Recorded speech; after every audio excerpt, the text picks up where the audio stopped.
Howdy folks, LP Guru here signing in for Let's Play Final Fantasy I Episode 24.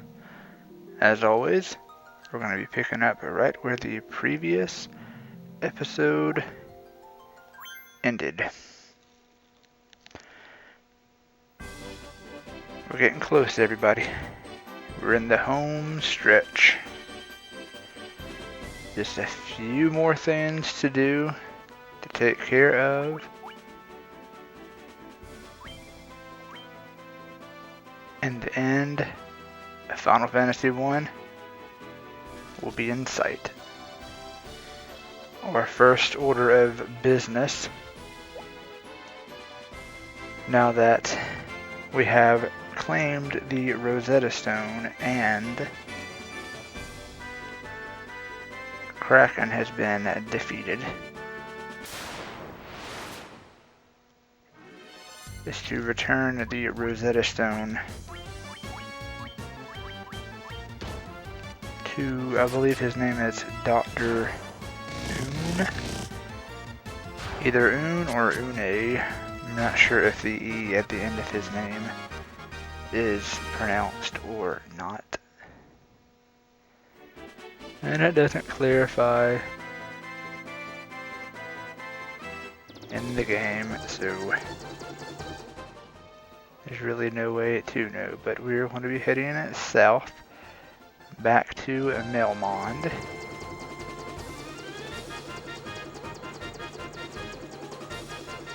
Make sure I didn't fly past it, and I did not.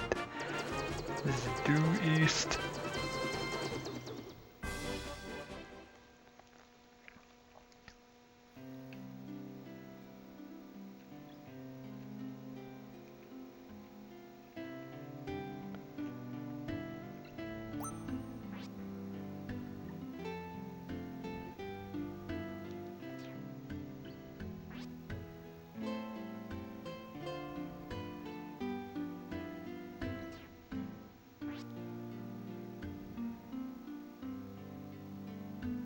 Hey now, you calling no nothings. If it weren't for me, you wouldn't even have this stone, I'll have you know.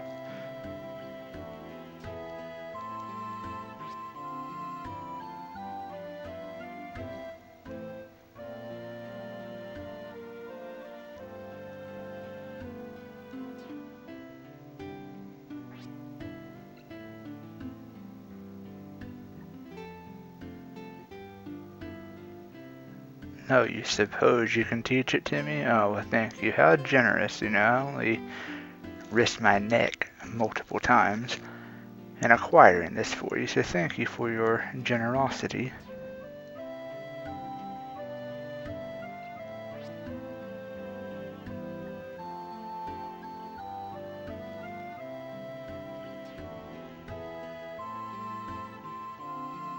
Alright, and with that, we're ready to leave Melmond. That's the only point of going there, but a super important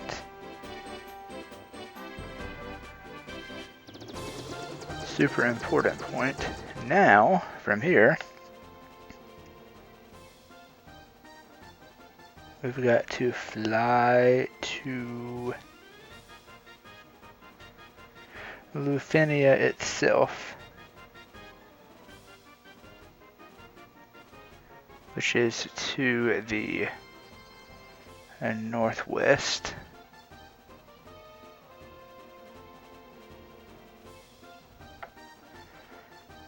So it'd be easiest to fly west like this. Look at the map one more time, and then it's directly north in this area, unless I flew past it. Let's see. Nope, I hadn't flown to it. Nope. I'm wrong again. This is Gaia. Pay me no mind.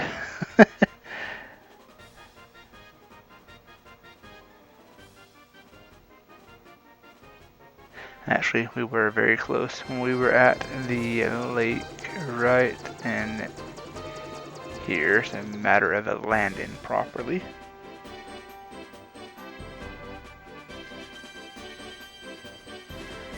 Lithuania is due south. The last area that we have yet to actually explore. Right there. So it's a good bit of a trek, but shouldn't pose as anything that we can't handle.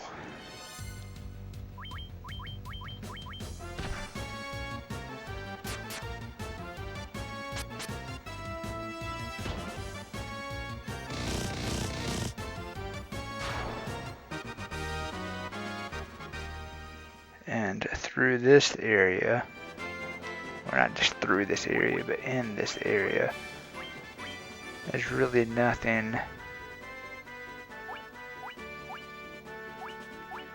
that is weak to any specific special attribute. So I'm going to go ahead and equip the Defender.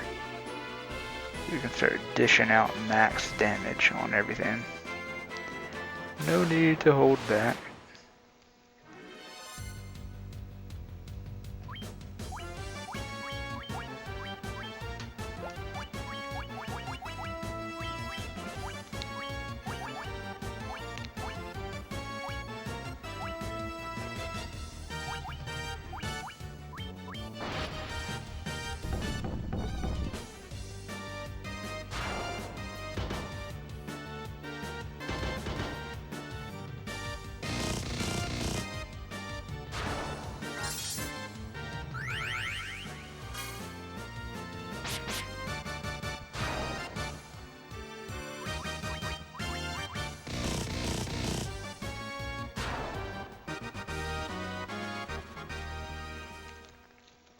Yes, it's definitely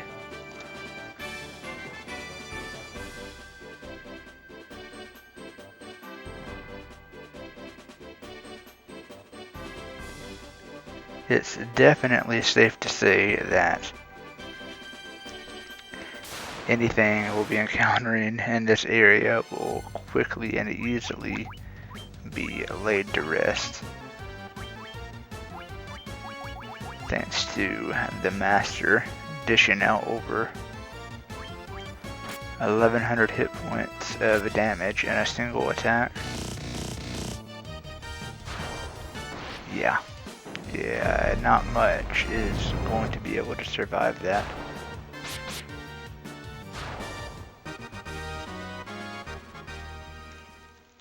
More standard and rinse and repeat type fights.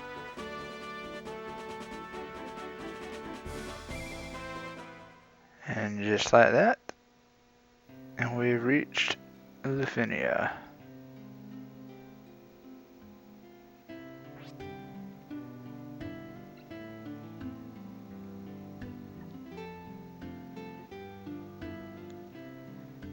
Good to know. Finally putting a proper name of the people to who we have always heard simply referenced as the Sky People.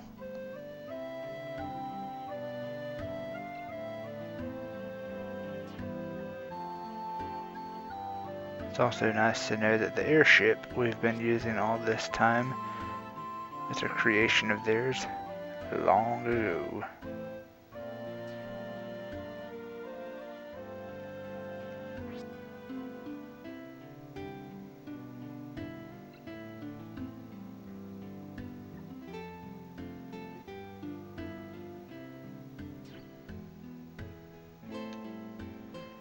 And it's looking like that time is now.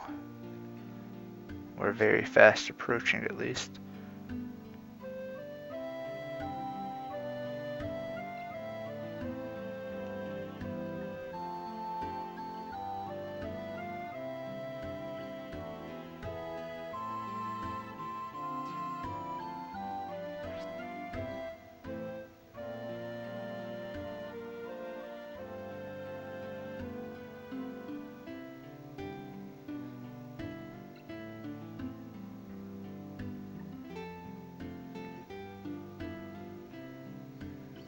putting the pieces of this puzzle together finally. Walking this way, very well hidden, is the only shop in this town, and it contains the last of the level 8 spells for both black and white magic. 40,000 gil each, but definitely and so worth it. Life 2 revives an ally and fully restores their hit points. But of course, we're already completely outfitted, which means something must be forgotten first.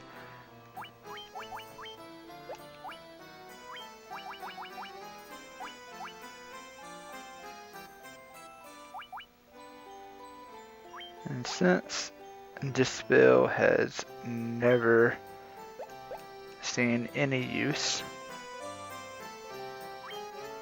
that makes this decision super simple.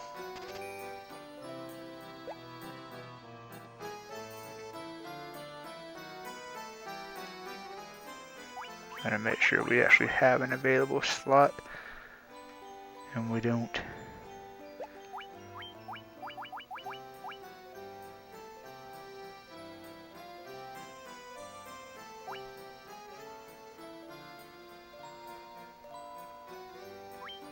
Be dropping Banish and replacing it with Flare. One of the single most powerful spells in the entire game. Flare. Blast foes with light and heat. This also means that Flare deals a non-elemental damage, so it does not matter if the enemy that you are facing off against,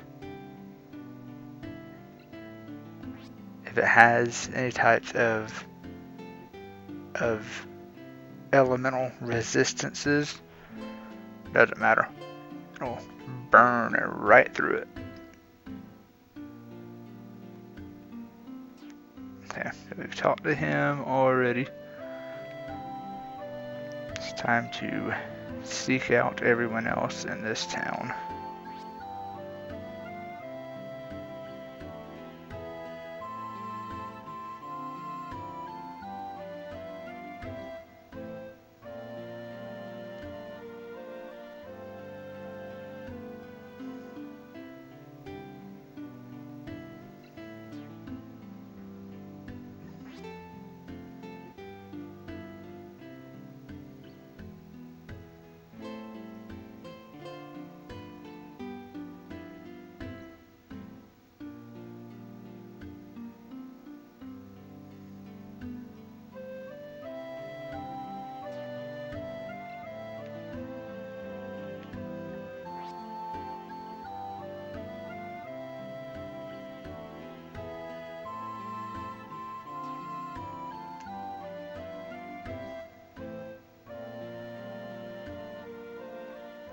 And so it is back this direction, but this guy had to get out of our way first.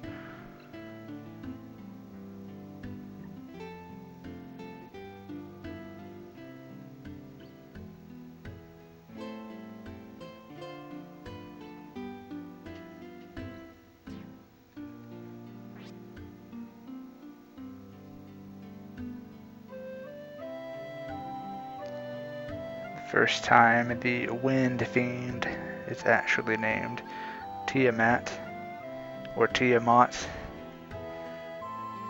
I've heard it pronounced both ways.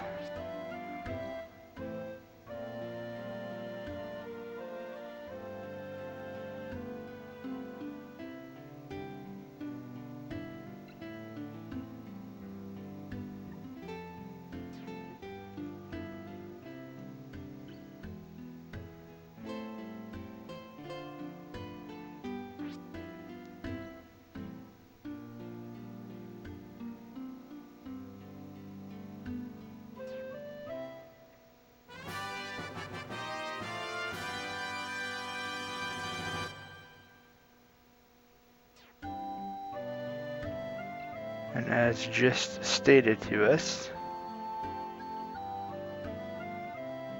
we will use the bell to enter the Tower of Mirage. But first, I need you to get out of my way, please. If you want your people to be saved, you must get out of my way, please. Thank you.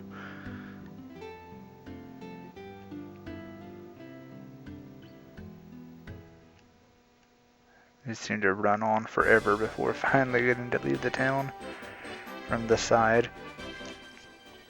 But now that the bell has been acquired, it's time to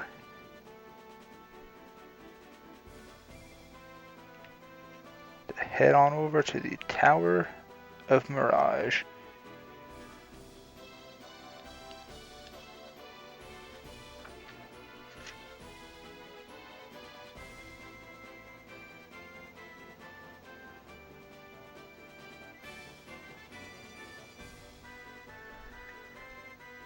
And to get there, looks like we're going to be landing. It's hard to see. Right here, it's a strip of regular grass. That's where we will be eventually landing the airship. But in the meantime, I'm checking our inventory for cottages, because this is the very first time in the game, and possibly only time to be recorded in this project. But the Tower of Mirage serves as a double header, since it is the entrance to the Flying Fortress. That means that there's not a means or a save point between the Tower of Mirage and the Flying Fortress. So if we find ourselves in a dangerous situation where we need to rest up and save our progress, there's no inn, there's no town anywhere near it. Even Lufinia, in case no one noticed, there's no inn there either. So we would have to fly off somewhere far away just to rest up and save progress. And that's, that's silly. So cottages to the rescue. Eventually.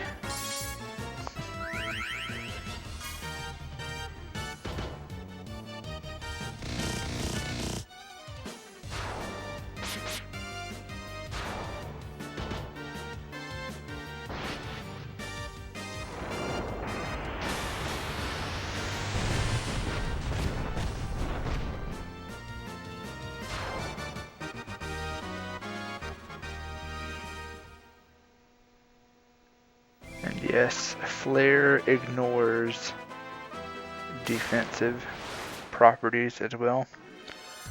It doesn't deal max damage right away, but the higher levels that we attain and the more damage it will be dealing. But it is nice to know that it deals non-elemental damage. So, as stated before, it doesn't matter what an enemy's elemental resistances may be. A flare ignores that and deals true damage.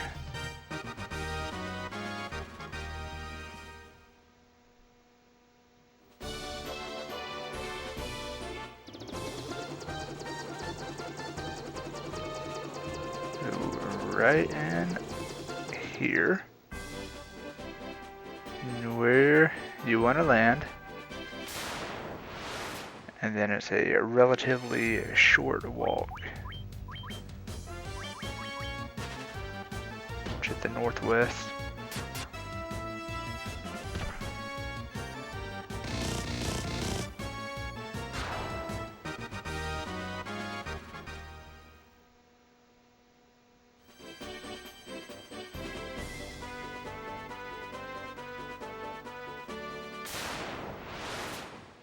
So close, yet so far.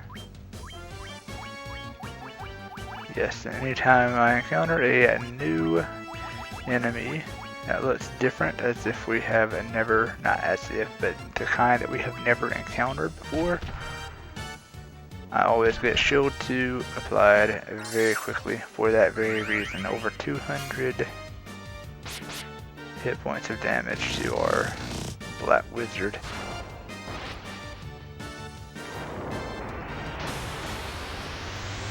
And as stated in, well, not just the previous episode, but multiple episodes in the past,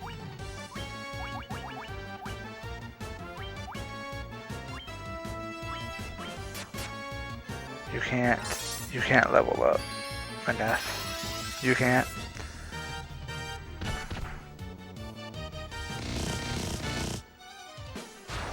Certain fights, certain parts of this game earlier in the game may have looked like child's play based on the levels we were at, but this area, starting now and moving into the future, do not underestimate it. Do not.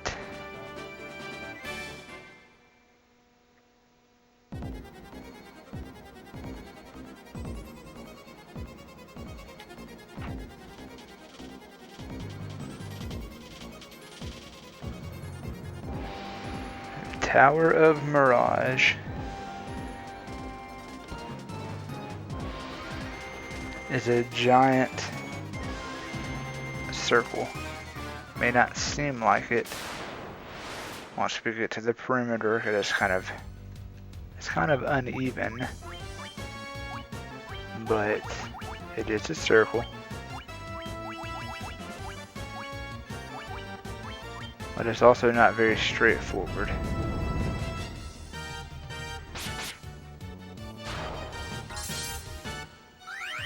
That will make perfect sense here in a few minutes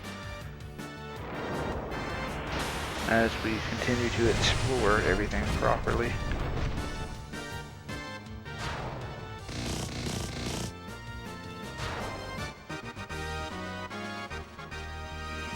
But some very nice experience to be gained for sure.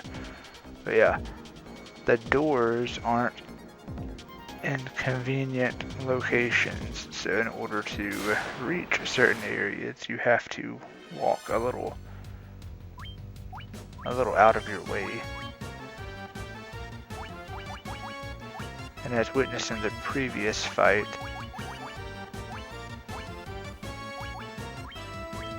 their blaze attack didn't seem to do too much damage, but their physical attack power is much higher, so shield 2, it's a must.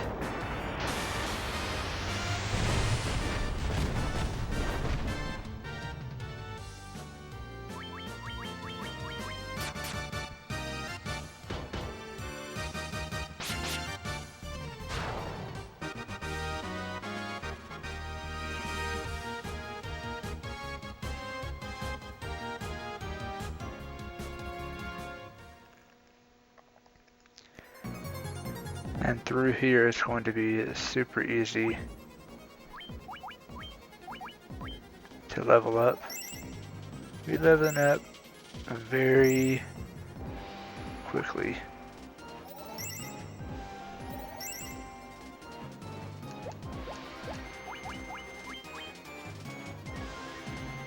We're now the 21,000 required experience range, so that means that on average we'll need to get in at least 20 fights to level up, but that won't take too long.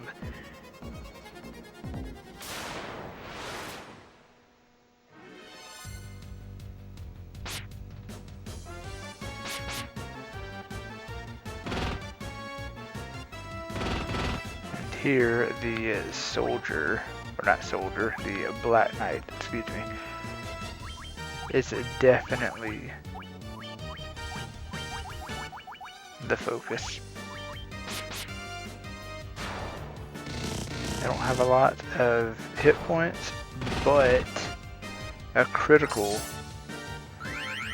can be very devastating. Thankfully, we only experienced normal damage from them.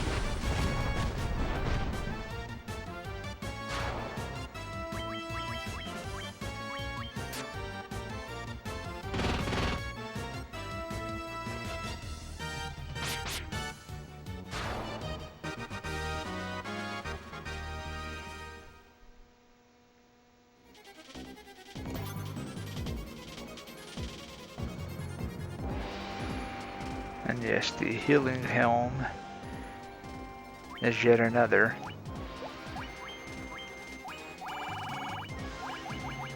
It's another special attribute in battle type gear.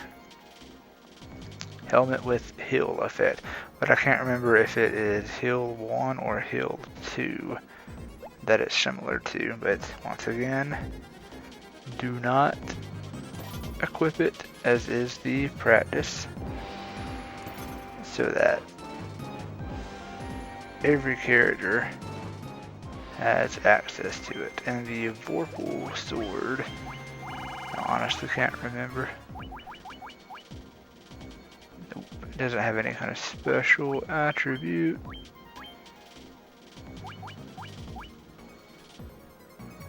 And it's also a downgrade compared to the Defender, so good to know.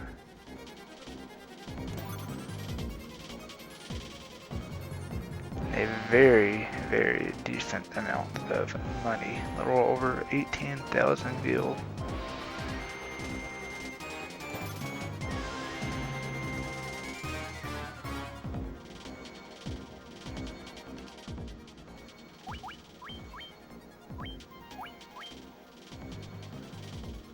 That's what I thought, but wasn't sure. But yes, this shield guards against petrification.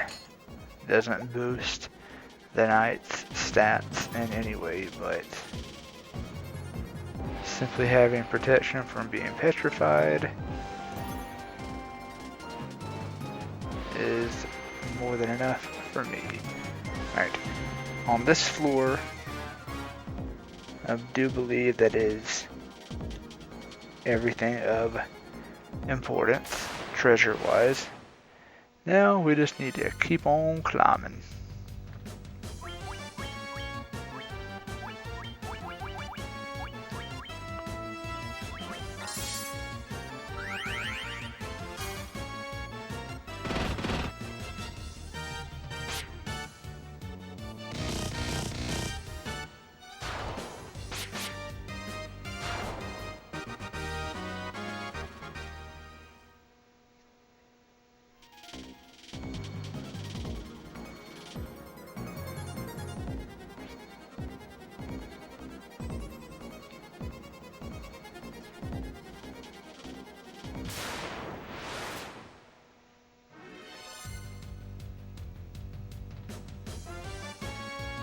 And in order to do that, to keep on climbing, we've got to get out of this area first. So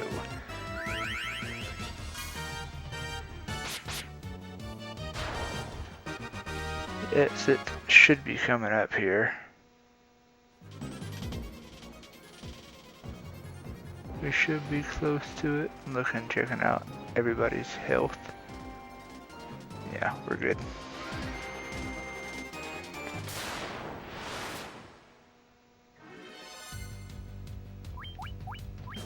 Familiar faces.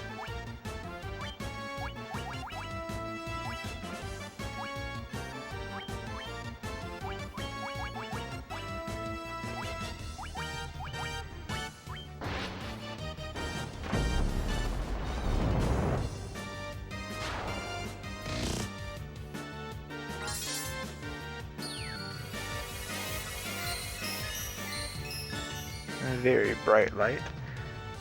I always seem to forget just how bright Dia 4 is. But yes, as you progress through the game,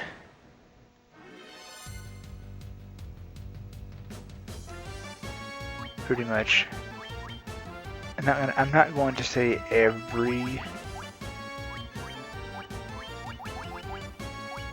boss that you encounter earlier in the game becomes a random encounter type enemy, but I would say at least half of them do.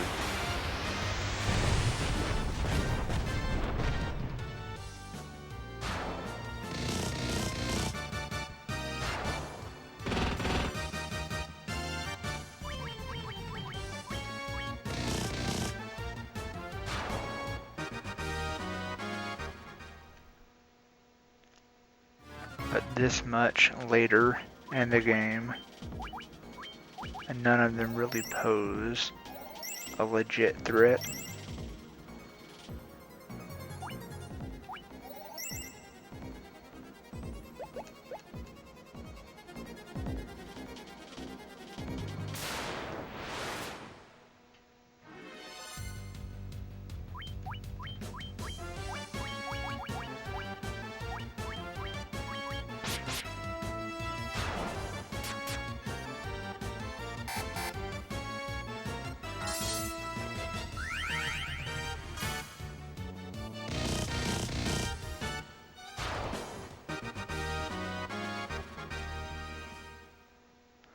Very straightforward fight. Yeah, there should be a door, yeah, there we go. Both doors are at the bottom. For some reason I thought there was another door up top, but that was clearly not the case.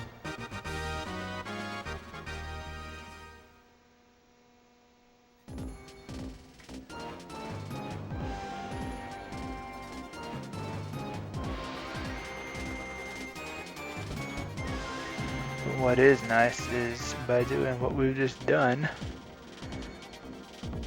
a lot is bypassed.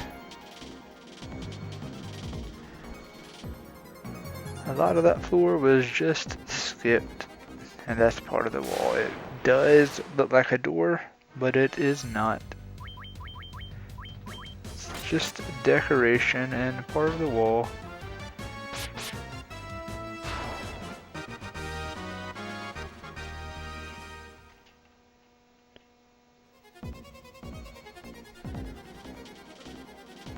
This floor is definitely a repeat of the first floor.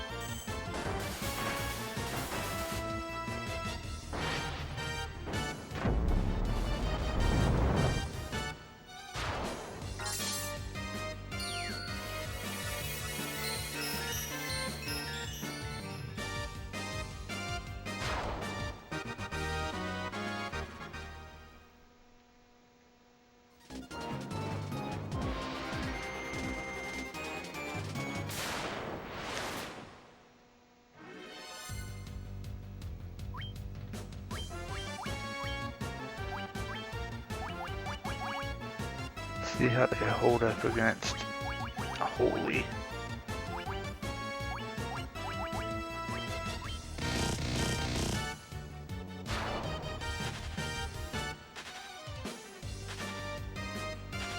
If any of them stick around, that is.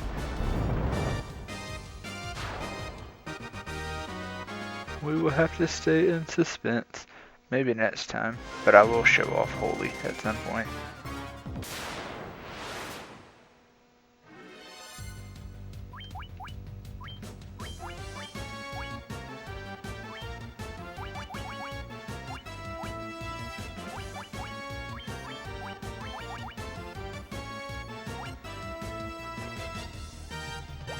Sometimes it's better to just push through with physical attacks. You don't want to go too crazy with your magic, and I'm having to remind myself of that right now.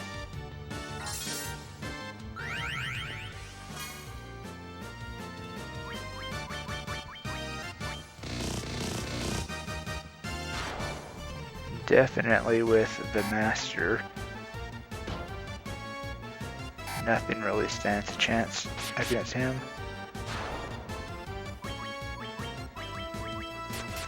Or knight, it's kind of a different story. It's still kind of a toss-up as to if he's able to take something down in one attack, but if it's a critical hit, which was just witnessed, that's pretty much always a guaranteed thing that he'll take the enemy out in those types of situations.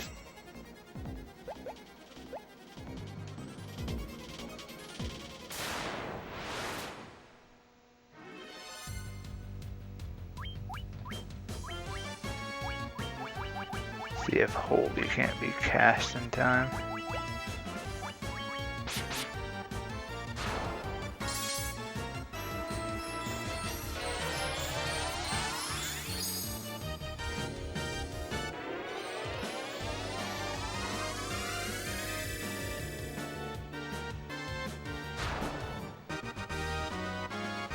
It is very effective against the undead.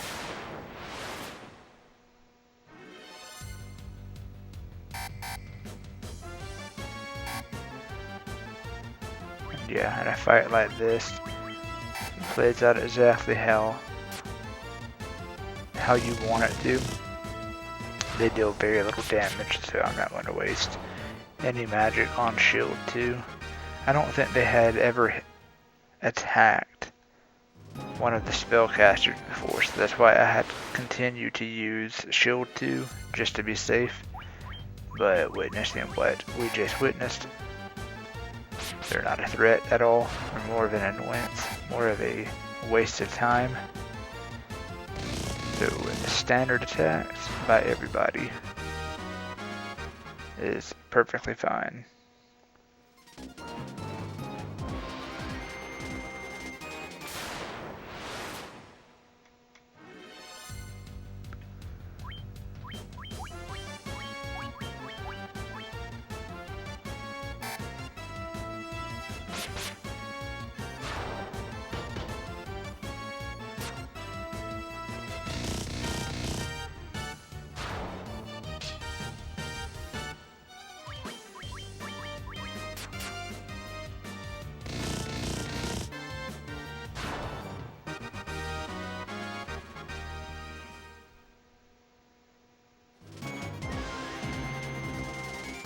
Yes. Sorry, I think my voice gave out. Yes, this is the staircase leading up, but we're not ready to go to the 3rd floor yet. We need to claim all of the goodies.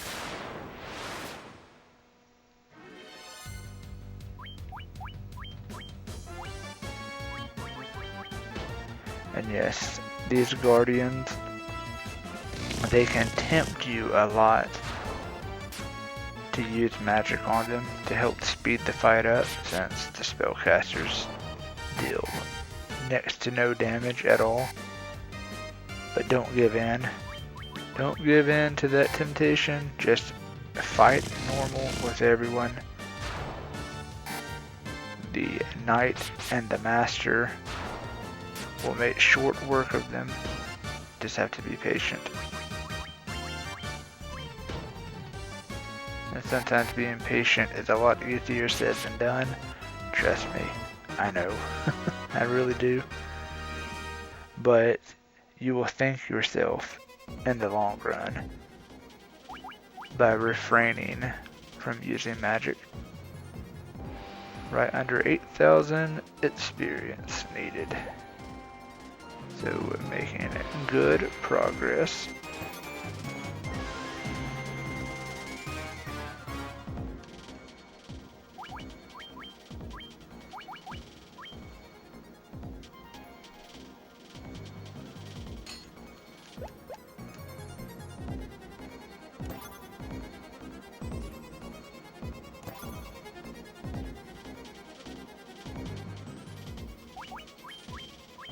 And the Sunblade is effective against the undead. Yeah, it drops a little bit in the accuracy stat, but it slightly boosts the attack strength, so it's worth switching it out. Plus, now that the defender has been unequipped, everyone in the party has access to the blink effect once again.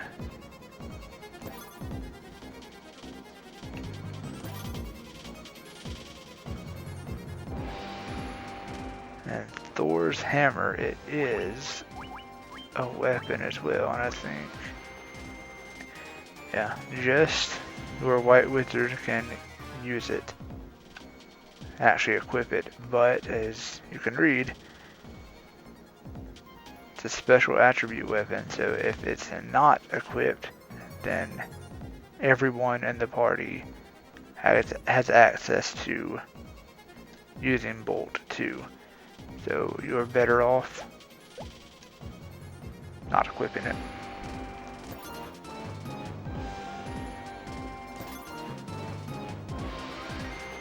Alright, looks like everything has been claimed. So we will go back the way that we came.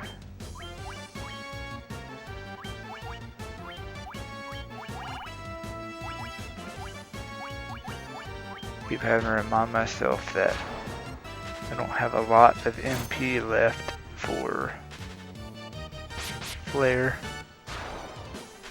so to use it sparingly, but Flare is definitely one of those spells that you can abuse, and really,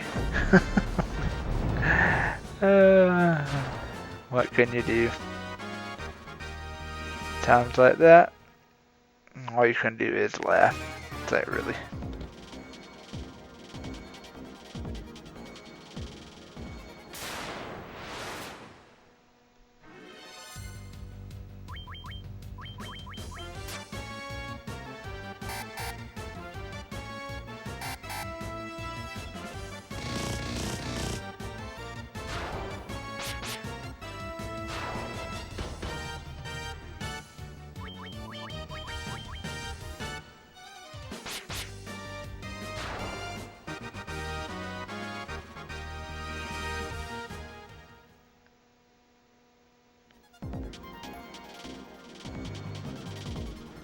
Floor 3, here we can. Well, let me go back and talk to that. I think that's a robot. Just in case it has something important to say.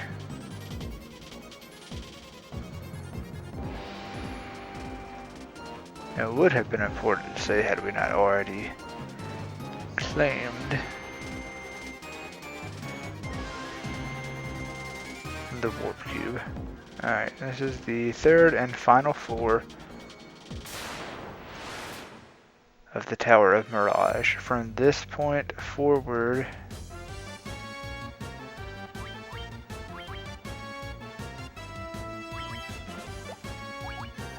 let me be safe and get some protection. I don't even know what I would scroll it all the way back to attack. It's like, I don't know what happened. And yes, I'm pretty sure this will be overkill, but it's okay. But I don't know if we're gonna be okay. I don't remember the effects of Thunderbolt. Okay, I thought that was gonna be way worse than it actually was. 15 hit combo. Good grief, over 2,000 hit points of damage. Wow.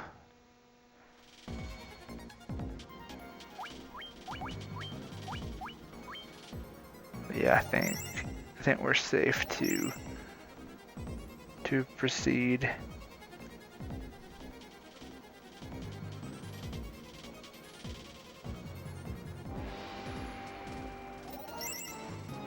Somebody's got some music playing outside and has a very catchy tune and beat.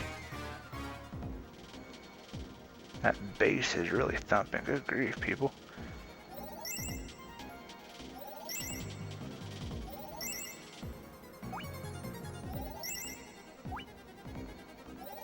But yeah, I'm trying not to be distracted by the music. I think I'm going to push and try for something that I don't normally do. There's still plenty of time in the recording. We are still fairly early in. So, well, after this fight, of course. But I'm going to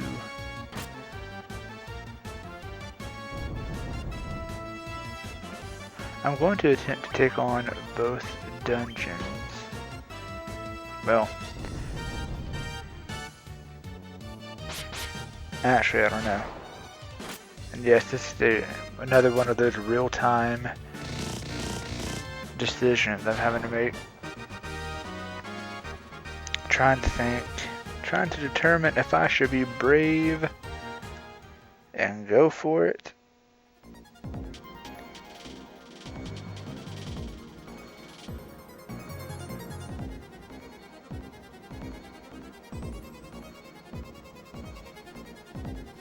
Yeah, let's do it.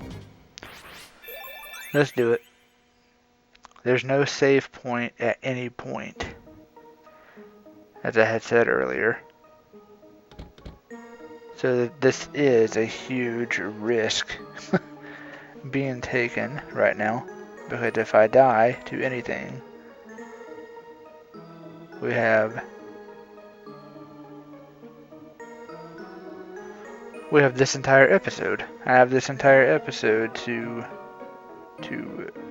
record over. So yes, the stakes are very high right now.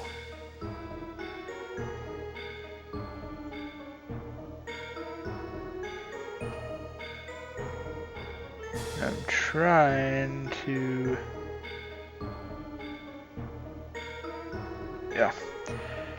Trying to make sense of my bearings. This is a very straightforward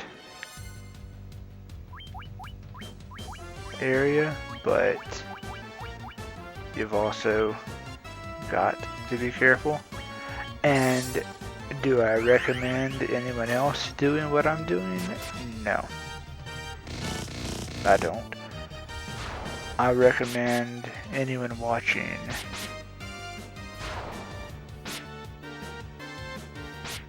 to do the safe and prudent thing, which is use warp 2,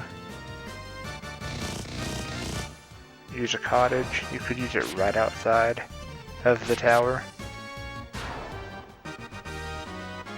I mean, of course, you have the entire tower to travel through once again,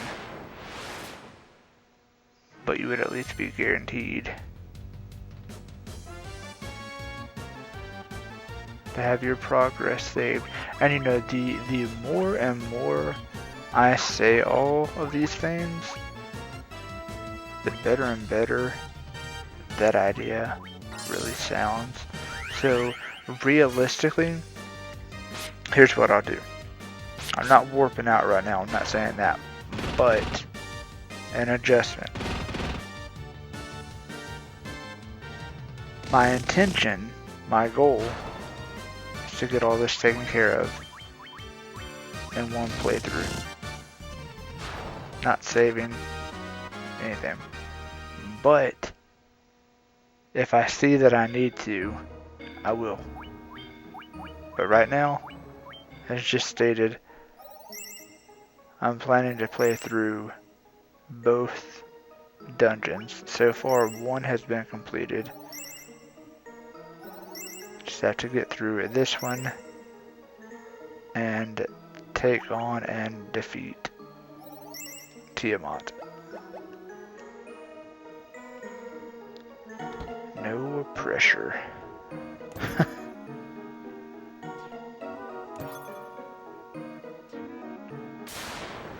Trigger encounter.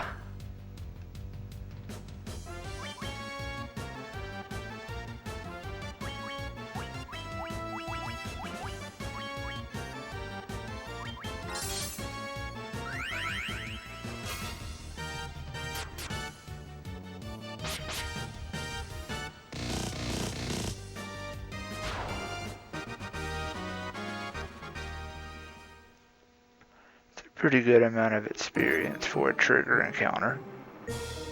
Not worth just a potion, though.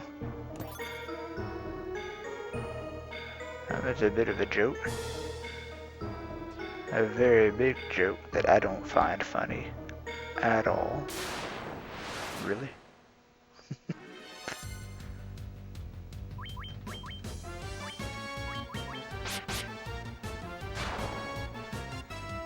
So long as the Black Knight is taken out first, the rest of this fight is very standard.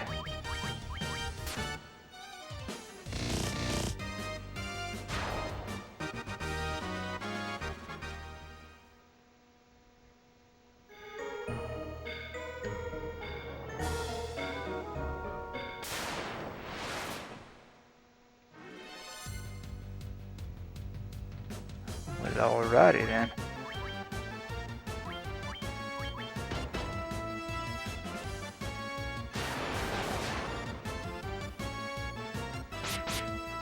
Some pretty decent damage, but you did. Oh, we've leveled up too.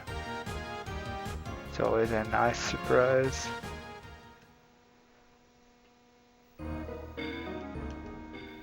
But yes, most definitely heal up after that encounter.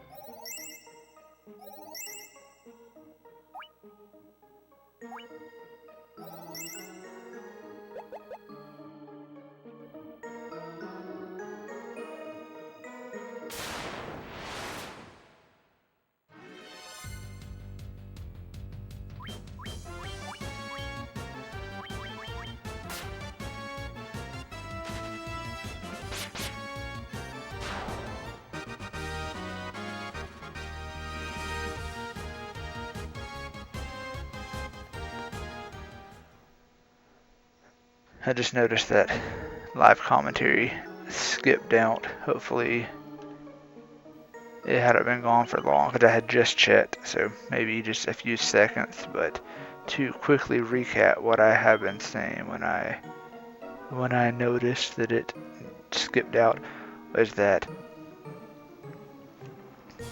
one fight, that one encounter, I'm not sure if it's a trigger encounter or not, simply based on the location. And yeah, we're at 22,000 experience to the next level. But I'd always thought that one fight was on one of the land bridges. Here's another one, so this may be the trigger encounter.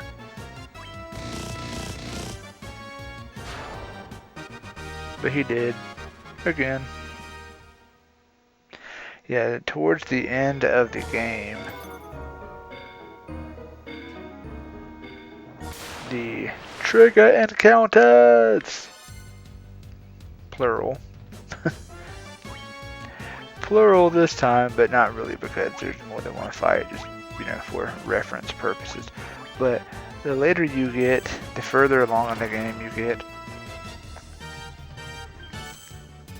I'm waiting to see if anyone is petrified. Hopefully not. It missed both times, so I'm not mad at that. But yes, the later you get in the game, they begin to switch things up on you, where in the past you were always used to trigger encounters only being located in front of a treasure chest. Now they're starting to put them in different locations, such as either right in front of a door before you go into a room, or as soon as you step into a room. And then sometimes it's in a random location in the room, in addition to being in front of a treasure chest. So you really, really have to be on your toes. Try your best to expect the unexpected as best you can. And since we got in a fight right in the middle of the room, I'm making a point to walk around just to be safe.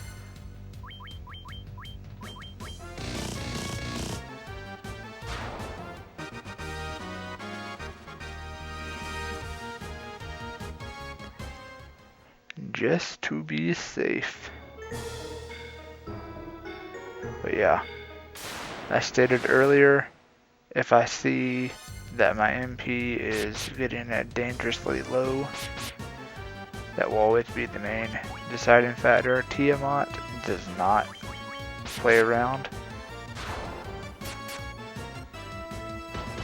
He or it has a very, very wide array of attacks, deals a lot of physical damage, and has a lot of nasty spells to choose from. So unless we are extremely lucky in that fight, I'm having you prepared to take some damage. But in order to mitigate and offset that damage, I've got to have proper MP. So that's why I'm saying all that I'm saying about MP. If I see that I'm getting low,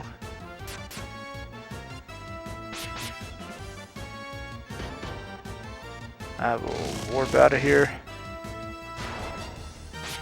Use a cottage.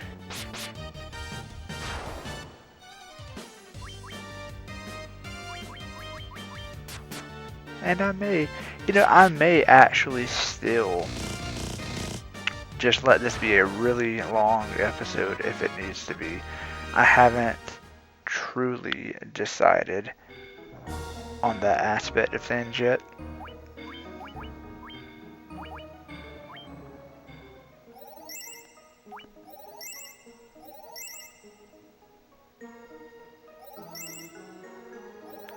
But I will definitely decide if and when, mostly if, that scenario ends up playing out.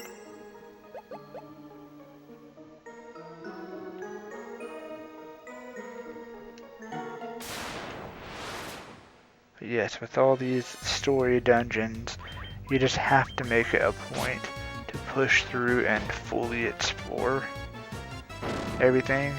You don't want to miss any of the gear that you can find. And once you're done with these types of dungeons, you never have a point, a purpose, a reason to return here. So it's kind of like a one and done kind of thing.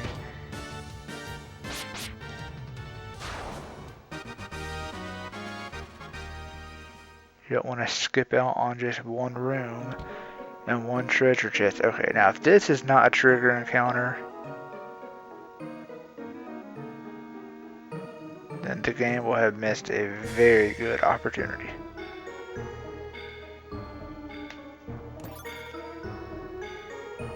Really? I really am very surprised right now.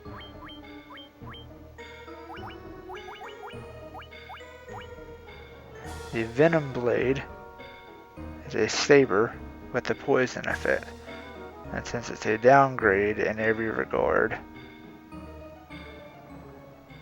I'm not going to equip it. But now this means that the other three characters have the opportunity of inflicting poison, or not really inflicting, but have a double the chance kind of ratio in any given fight, since your Black Wizard already has access to it.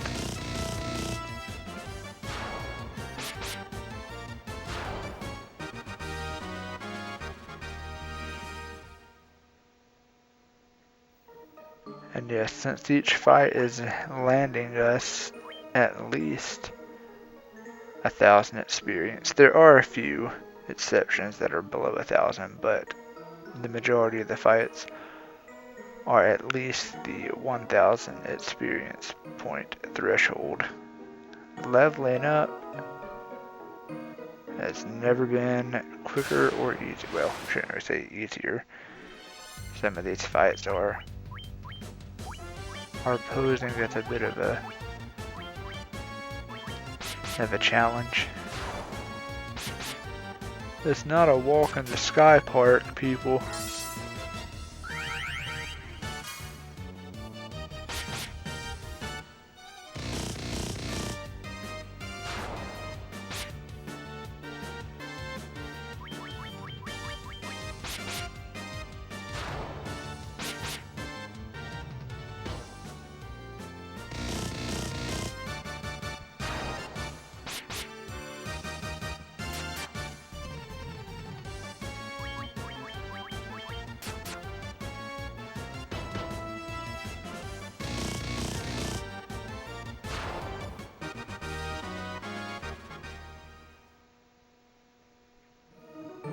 And in addition to plenty of experience, we're also acquiring plenty of money.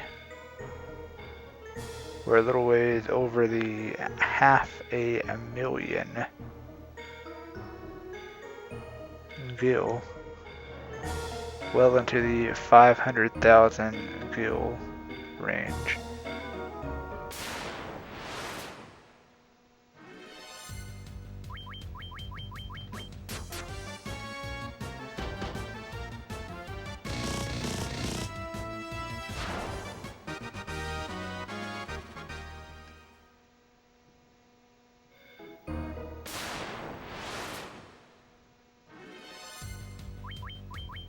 Man, another one? Just keep coming back for more. You must never learn.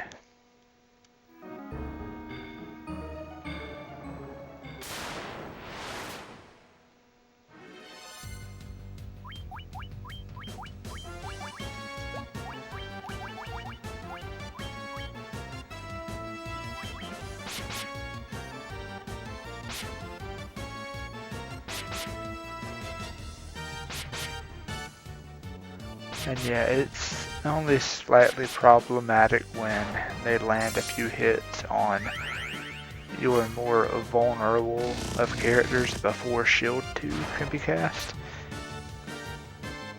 Yeah, never fun. But thankfully we're okay.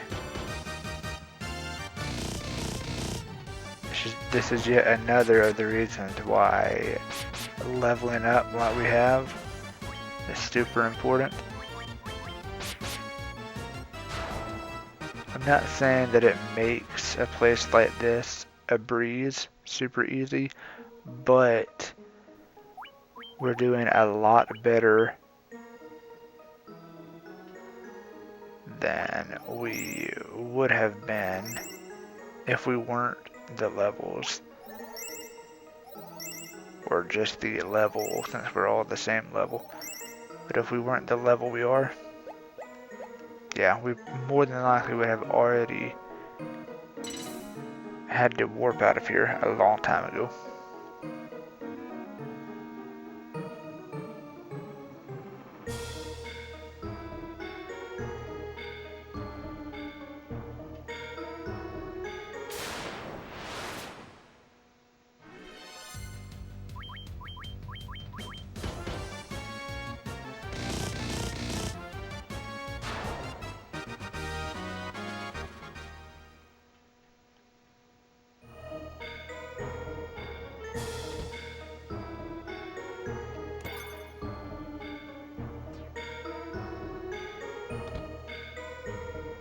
Another set of diamond gloves. Doesn't really come in handy there right now, since I think that's what the knight currently has equipped. But it would definitely be a nice upgrade had we not already acquired it earlier. I'm gonna double check on that. Naturally, no, I take that back. I did not equip it, but for that very reason, because of the protect ring. I had forgotten.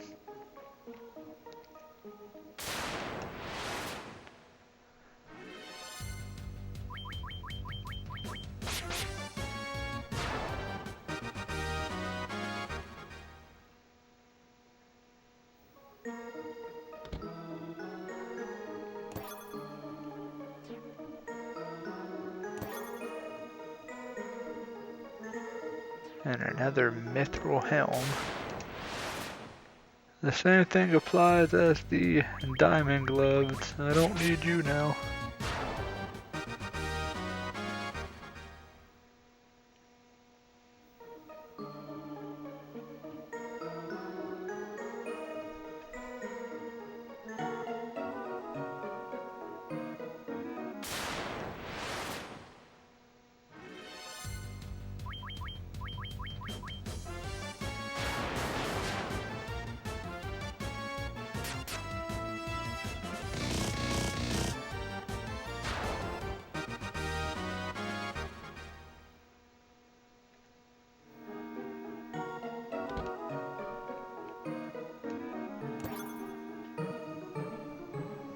Diamond shield, which I believe is maybe equipped.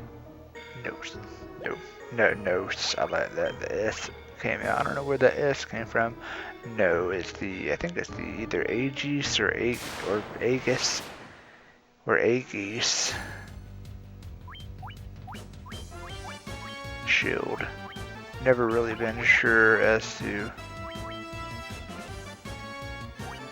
how that is pronounced.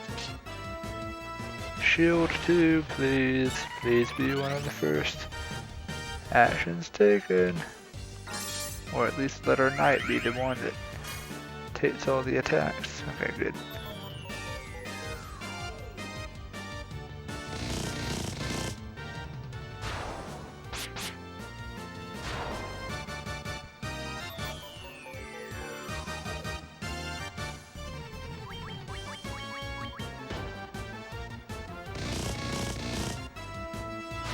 Over 2100 hit points of damage. And yeah, as just witnessed, that's the direct effect of slow. It reduces the number of hits in an attack down to 1. So in case anyone was ever truly wondering, and for everyone else, or not just everyone else, anyone else I should say, that has played future Final Fantasy games later in the series, you know that the slow spell has a much different effect and use. Alright, very nice. Another ribbon.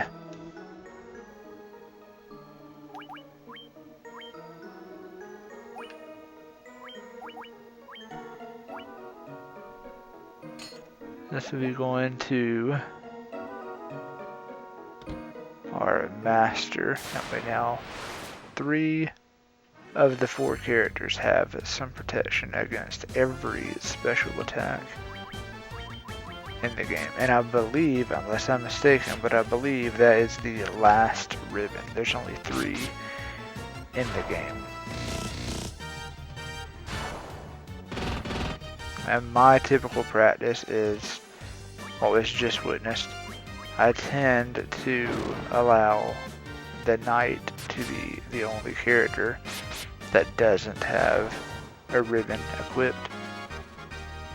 It's just easier. I'm not saying it's the easiest, but it's just easier to have it set up that way, because no matter what the knight may be inflicted with, so long as your white wizard has proper protection, anything that the knight may be dealing with can easily be remedied.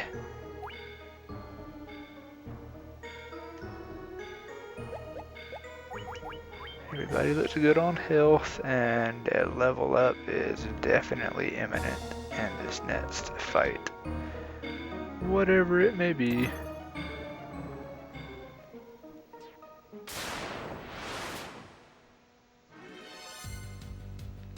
Yes, most definitely. Because this is going to give a lot of experience.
I'm pretty sure that attack would have inflicted petrification had Rosa not had the ribbon equipped. I'm looking really quick at Shield 2. Okay, I'm gonna start dialing back my use of Shield 2 since Warp 2 is also on the same spell level. I would rather be safe than sorry.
A very important key item was just acquired, and its use will come to light at some point in the near future. Not this episode, but also not too far off.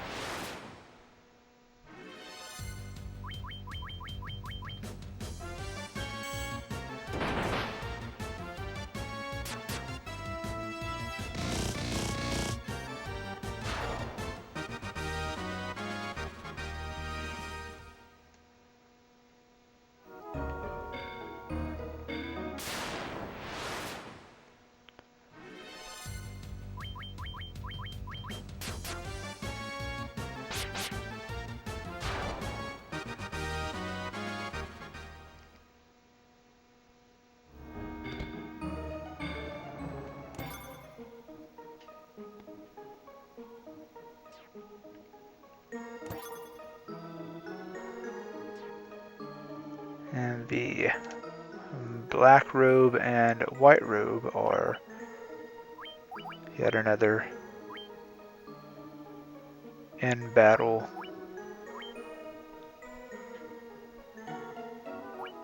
special effect type item. It only gets a little, well, shouldn't say a little bit, almost 10 points to defense, a slight drop in evasion, but more importantly, it bestows the Invis 2 effect in battle. And for the black robe,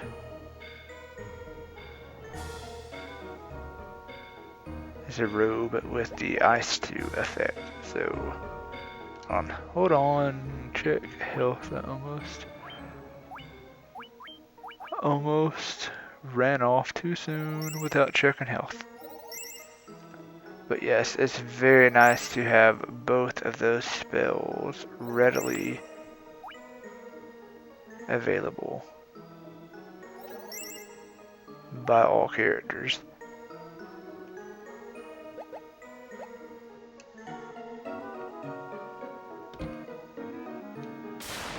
It's definitely helpful.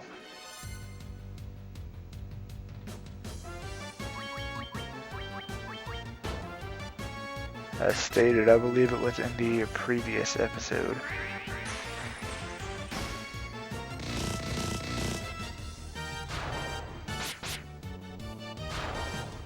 Sorry that the casting of Dispel caught me off guard. But I stated at some point in the previous episode, it's very nice, and it's always nice to acquire any given item that can help any of your spellcasters and not have to use magic. Alright, here we are on the 3rd floor. There's a few more above us.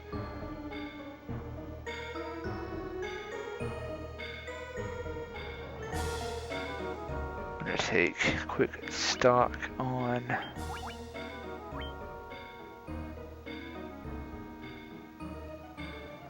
our magic.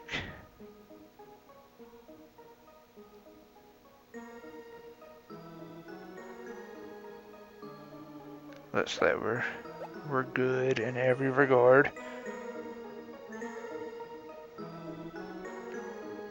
So take care to not step back on the warp panel, otherwise it will take you back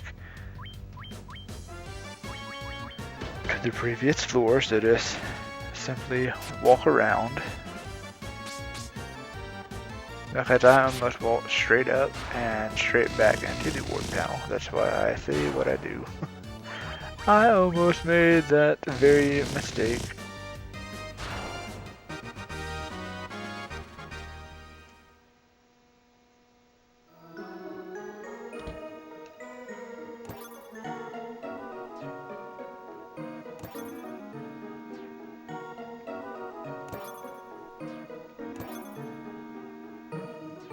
Alright, so nothing of super importance that's in that room, but okay then, what are you?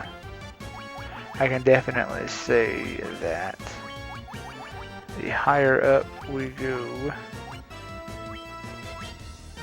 the more varied the enemy formations are becoming.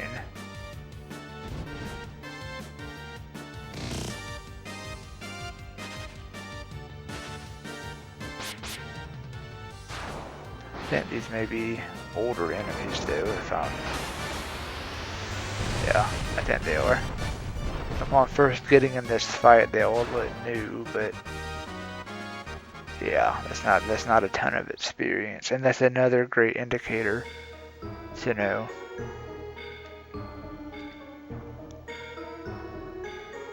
To know if you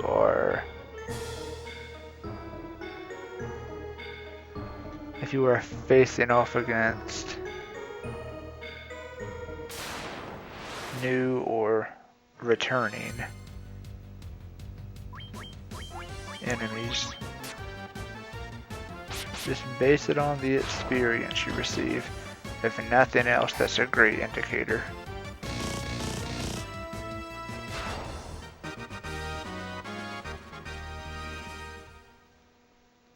Pretty decent amount of experience though, just for 2 enemies.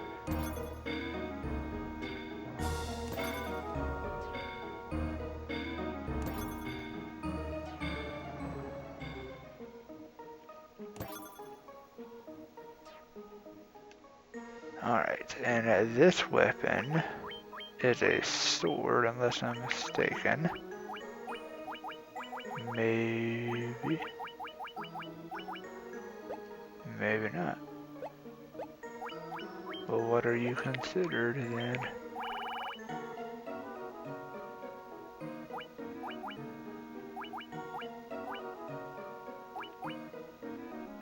Okay, it's a ninja blade, so that would explain why no one in the party can equip it. And I thought it might be have some kind of special attribute, but it does not. So moving right along.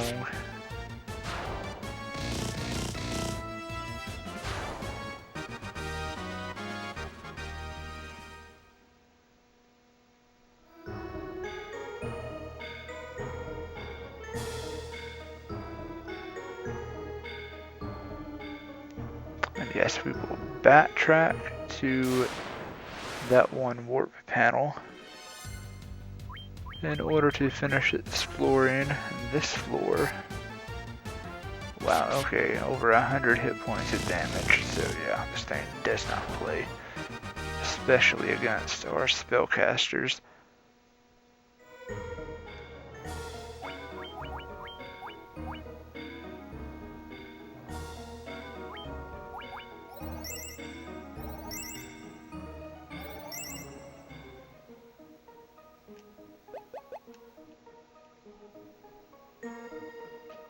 What do you have to say?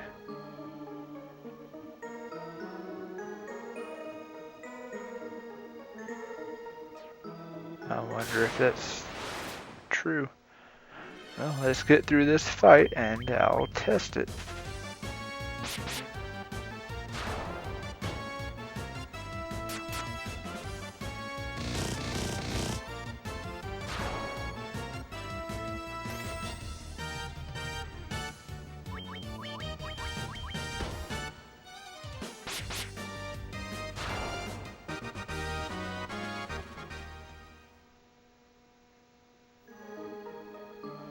Let's see.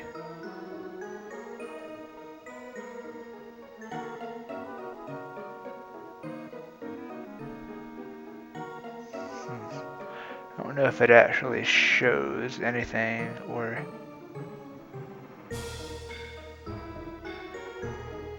if it simply talks about it. No, I think it does.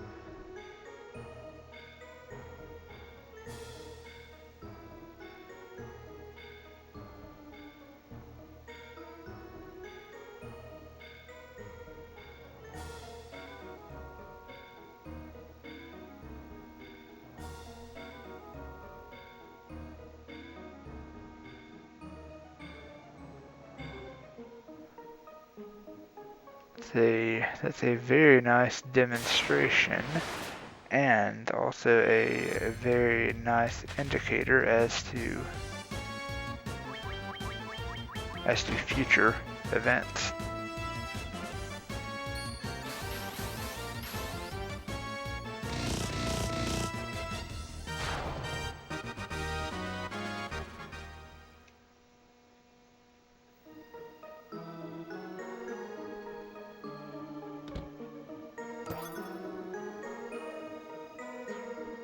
So a good bit of money. The Protect cloak from this chest. I think anybody can wear it. I think I could be mistaken. Okay, it's considered a shield. Alright. Okay, and there's no special attribute. Of course, the master is the only one who cannot. So since the White Wizard was the only one lacking in that kind of regard, she will be the one to benefit.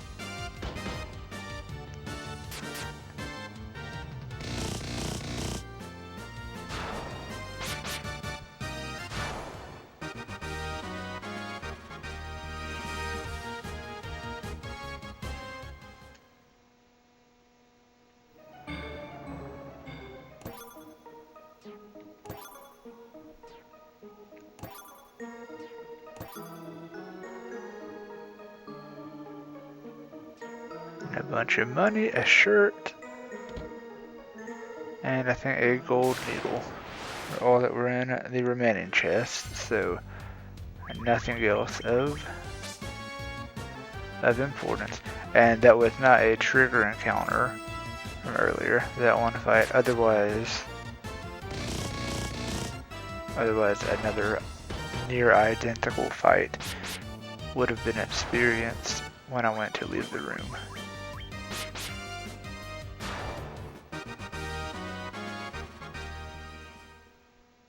It was just a random encounter that was encountered, or that happened to be encountered, I should say,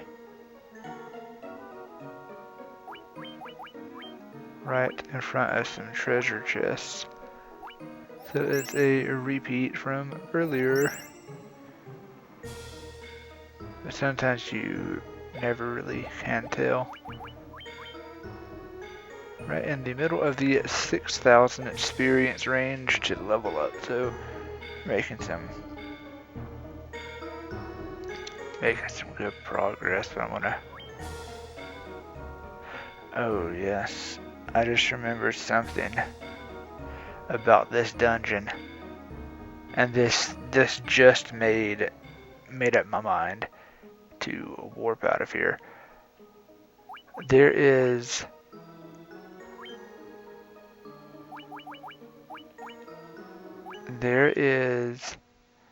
a monster, an enemy encounter point.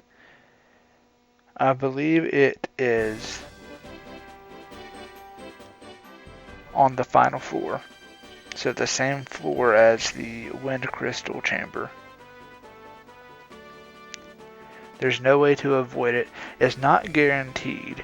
It's only a certain probability that you will run into it. I have encountered it before and it has devastated me. So I've always been glad that I have saved it, and I really did completely forget about it until just now. So I'm also glad that I happened to remember it. It is called the War Mech, and it is a very, very powerful monster. So to be safe, I'm doing what I'm doing.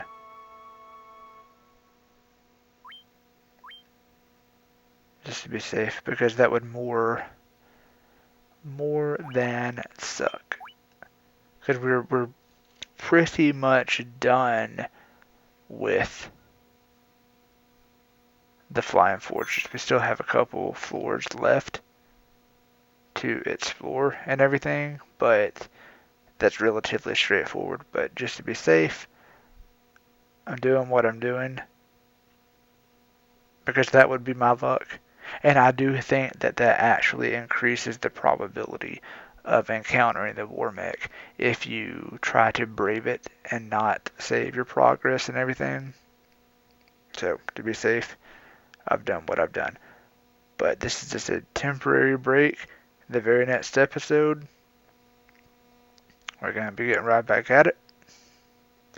Just got to go through the Tower of Mirage one more time, but straight shot, going straight for the Flying Fortress. Since everything has been fully explored, all items, everything have been acquired, we're simply heading straight for the tower. Not the tower. We're simply going to go straight through the Tower of Mirage and get back to the Flying Fortress and attempt to take on Tiamat, take it down, and restore light to the final crystal. That's in the very next episode. As always, thank you all so much for tuning in, and I'll catch you in the next episode. LP Guru, signing out.